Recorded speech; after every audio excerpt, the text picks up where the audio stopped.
the basic difference between some cultures in a way. More than music, more than art, more than literature, what you eat. And also, in more complex civilization, there's also class, economic class. That people who have less money tend to eat less protein. And that affects, in the long range, evolution too. The question is, and maybe Gerard has the answer, I don't.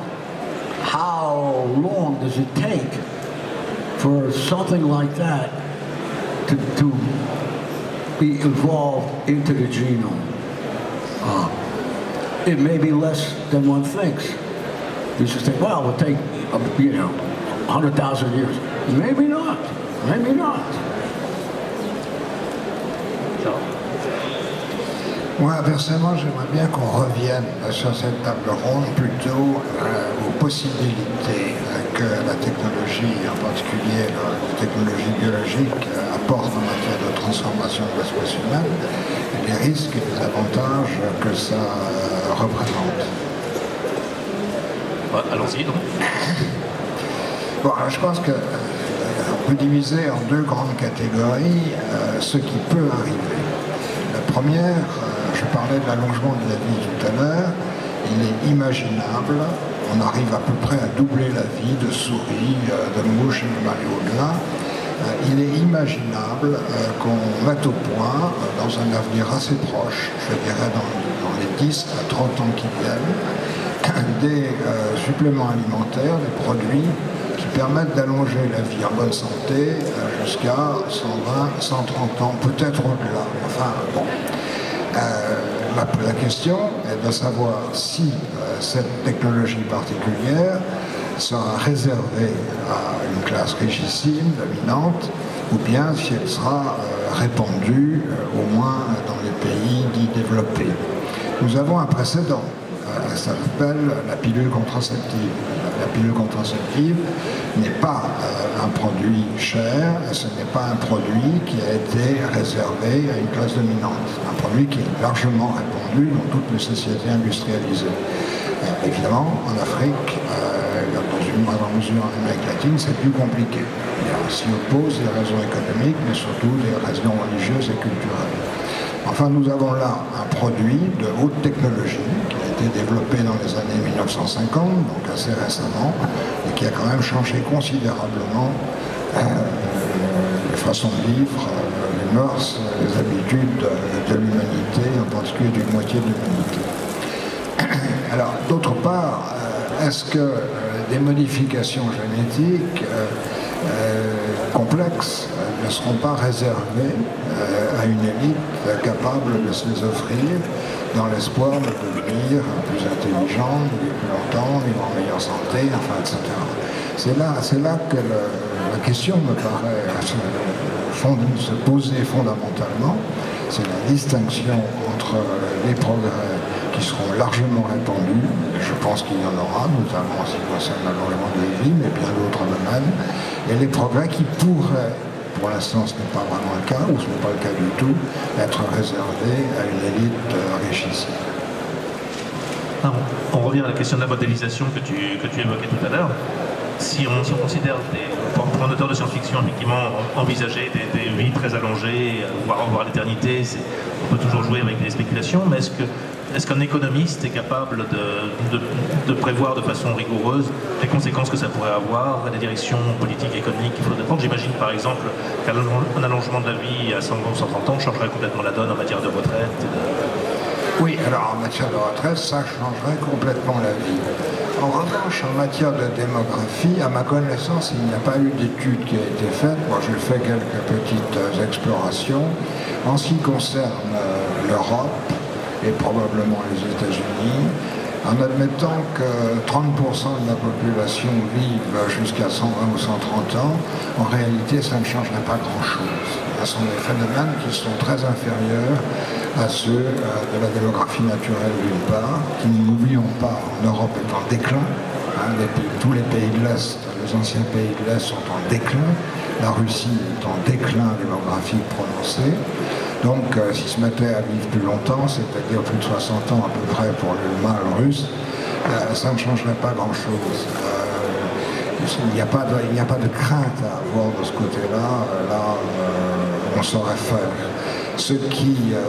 Le problème démographique qui a été débattu dans une table ronde à côté, centrale, et il n'a rien à voir avec l'allongement de la vie, c'est celui de l'Afrique. Pays comme le Nigeria est passé d'une vingtaine de millions d'habitants au moins au moment de son indépendance à plus de 40 millions aujourd'hui. On annonce plus de 200 millions pour la fin du siècle. Donc là, il y a un véritable problème qui n'a rien à voir avec l'allongement de la vie, parce que leur espérance de vie ne doit pas dépasser les 60-70 ans. Well, I mean, sooner or later, and more sooner than later, they're going to be able to synthesize anything from basic chemicals. It's going to happen. It's happening. And some of this stuff is awful. But you can synthesize anything.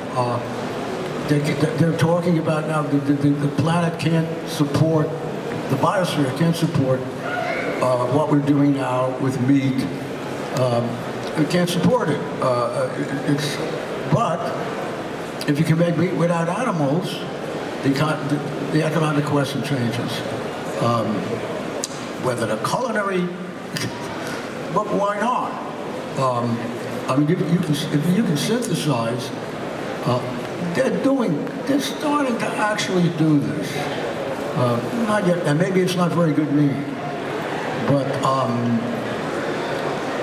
I think that this is going to happen.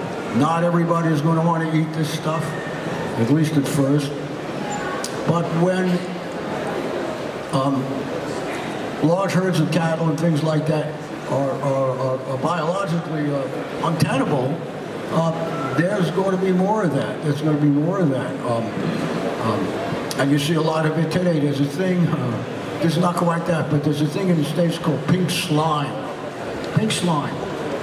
And what they do is they take bits and pieces from all kinds of, animals that they don't use that, but they put it in a tree chipper and grind it all together, and they get something called what they call pink slime.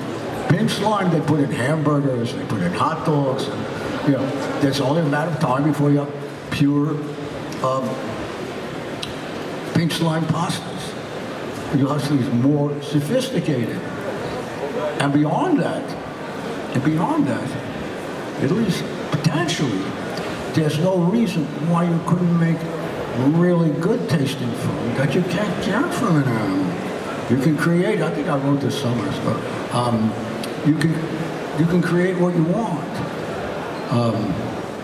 And it doesn't have to be the most expensive stuff either.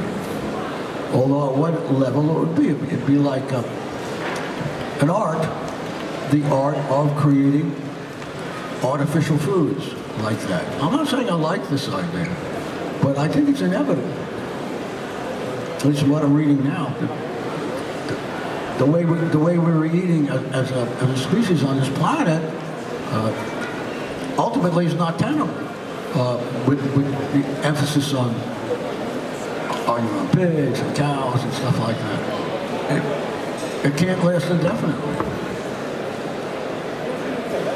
Non, enfin, je voudrais quand même dire ceci, c'est que pour autant que je sache, évidemment, je ne sais pas tout, on ne me dit pas tout, aucun économiste sérieux ne considère l'alimentation de l'humanité à vue humaine, c'est-à-dire 20 ou 30 ans, comme un problème.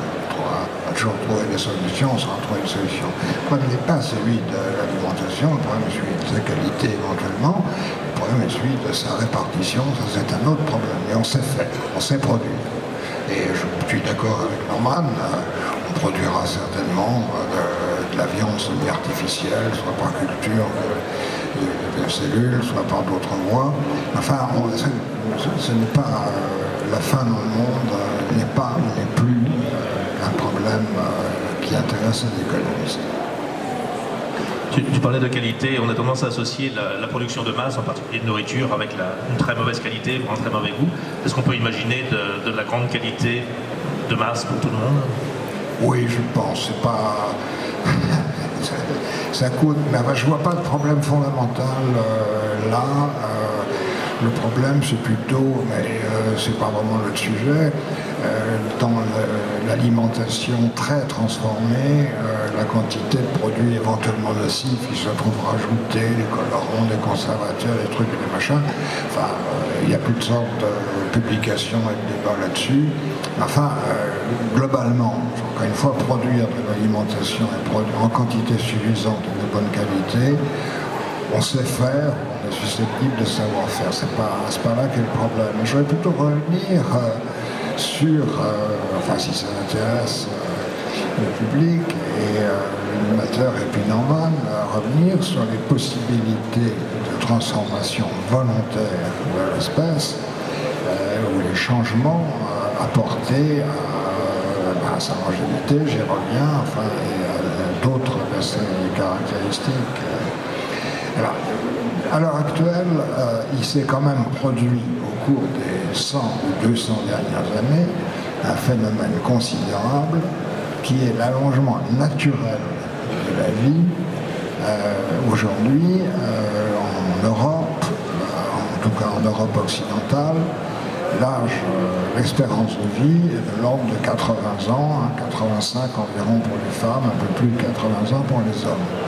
Il faut quand même bien voir que ce n'était pas le cas avant le XXe siècle, même avant le XIXe. Mais il y avait déjà des gens qui vivaient très longtemps.